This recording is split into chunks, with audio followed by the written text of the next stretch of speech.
চাপে ফেলে ইরানকে জংধরা তরবারির মতো খাপে পোড়া যাবে না। তেহরান চাপের কাছে মাথা কখনো নোয়ায়নি, এখনো নোয়াবে না। ইরান তার পারমাণবিক অর্জন থেকে সরে আসবে না, করবে না কোনো আপোষ।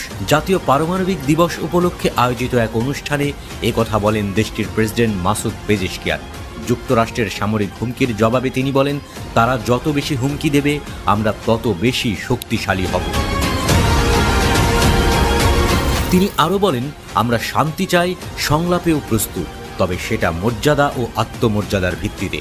আমরা আমাদের অর্জন ছাড়ব না এবং কেউ আমাদের চিন্তা বা উদ্ভাবনী শক্তিকে বাধা দিতে পারবে না।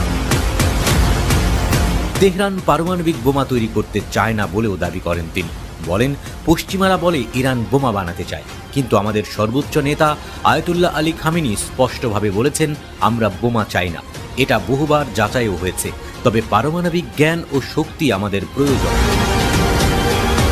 ইরান যুদ্ধ চায় না উল্লেখ করে প্রেসিডেন্ট পেজেশকিয়ান হুঁশিয়ারি দিয়ে বলেন, কেউ যুদ্ধ চাইলে তার জন্য প্রস্তুত ইরান।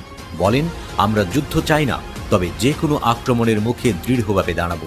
আমরা কাউকে আক্রমণ করতে চাই না, তবে কেউ আমাদের মারলে আমরা আরও শক্তিশালী হয়ে তার জবাব দেব। এ সময় ইরান যুক্তরাষ্ট্রকে বিশ্বাস করে না বলেও উল্লেখ করেন তিনি। প্রশ্ন তুলে বলেন, যুক্তরাষ্ট্র একদিকে আমাদের উপর নিষেধাজ্ঞা দেয়, অন্যদিকে সংলাপ চায়, এটা কেমন ন্যায্যতা? পেজেশকিয়ানের বক্তব্যে উঠে আসে 2015 সালের JCPOA চুক্তির কথাও। বলেন, আমরা আমাদের প্রতিশ্রুতি পালন করেছিলাম, কিন্তু যুক্তরাষ্ট্র একতরফাভাবে চুক্তি থেকে সরে গিয়ে আবার আমাদের উপর নিষেধাজ্ঞা আরোপ করেছে।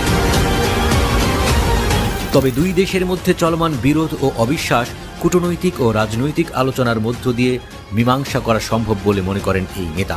বলেন, আমি বিশ্বাস করি আমরা শক্তি ও সংলাপের মাধ্যমে এই সমস্যাগুলোর সমাধান করতে পারব। উল্লেখ্য, ইরান ও যুক্তরাষ্ট্রের